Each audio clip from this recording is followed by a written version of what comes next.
महाराष्ट्र के पालघर जिले के अंतर्गत आने वाला विरार इलाका उस समय सुर्खियों में आ गया जब मनवेलपाड़ा इलाके के विवांत होटल में बहुजन विकास अघाड़ी के कार्यकर्ताओं ने भारतीय जनता पार्टी के राष्ट्रीय महासचिव विनोद तावड़े को घेर लिया।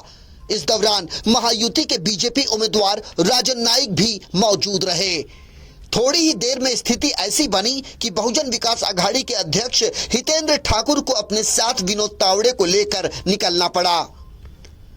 दरअसल बहुजन विकास अघाड़ी के कार्यकर्ताओं ने बीजेपी नेता विनोद तावड़े और नालासोपारा विधानसभा क्षेत्र से चुनाव लड़ रहे राजन नाईक पर आरोप लगाते हुए कहा कि वे मतदाताओं को रुपए बांटने वहां आए थे और इसी दौरान सोशल मीडिया पर कई तरह के वीडियो भी वायरल होने लगे, जिसके साथ नोटों को भी लहराया गया।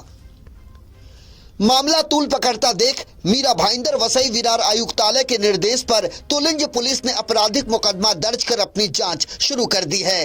भारतीय जनता पार्टी के नेता और उम्मीदवार राजन नाईक ने बहुजन विकास अघाड़ी के निवर्तमान विधायक क्षितिज ठाकुर के खिलाफ आपराधिक मुकदमा दर्ज कराया है और होटल में उनके पास से नोट मिलने की किसी भी खबर से साफ इनकार कर दिया है। कल जो घटना घटी वो लोकतंत्र के लिए किसी भी मायने से वो सही नहीं था। उस पे आपकी प्रतिक्रिया जानने चाहते हैं, जबकि आज मतदान चल रही है। तावड़े साहब मेरे व्यक्तिगत भी उनके परिचय है, वो हमारे वरिष्ठ नेता है, केंद्रीय नेता है।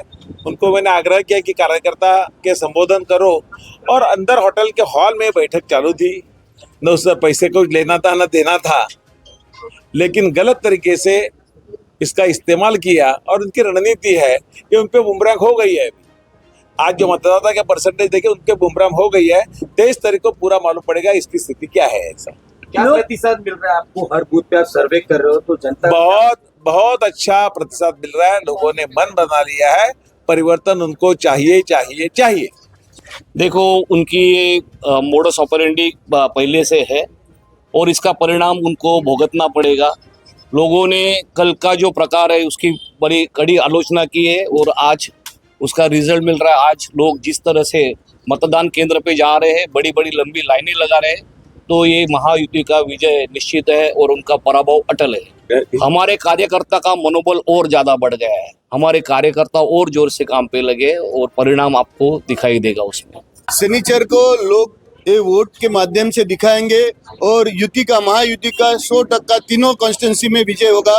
ये आप 23 तारीख को देखेंगे। आगरी सेना की जो इस प्रकार की भूमिका महायुति के लिए क्या कैसे तरह से काम कर रहे हैं? पूरे 6 जिले में आगरी सेना के लोग काम कर रहे हैं और माननीय राजाराम जी सालवी साहब ने जो आदेश दिया वो हिसाब से महायुति के लिए 6 जिले में अच्छा रिजल्ट आएगा। वैसे आपको बता दें कि शनिवार दिनांक 19 अक्टूबर को जो स्थिति विरार के मनवेलपाड़ा इलाके में बनी थी, उससे तो ऐसा लग रहा था कि विनोद तावड़े और राजन नाईक समेत बीजेपी के कई नेता हितेंद्र ठाकुर और क्षितिज ठाकुर के कब्जे में हों।